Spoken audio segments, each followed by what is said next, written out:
Dështimi i takimit të një ditë më parë mes kryeministrit Edi Rama dhe liderit të opozitës Lulzim Basha ka zhgënjur ndërkombëtarët, që ditët e fundit rritën presionin mbi politikën shqiptare për miratimin e reformës në drejtësi. Një rast të humbur e cilësoi Brukseli takimin, ndërsa shefja e diplomacisë europiane Federica Mogherini kishte kërkuar që drafti të miratohej me 2/3 e votave.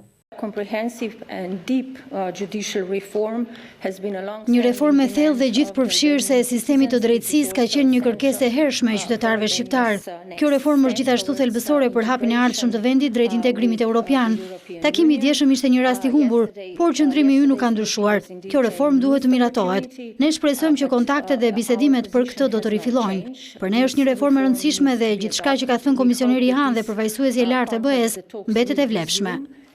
Zëdhënësia e Mogherinit përsëriti se drafti legjislativ që gjendet përpara deputetëve reflekton rekomandimet e Komisionit të Venecias dhe është në përputhje me standardet europiane.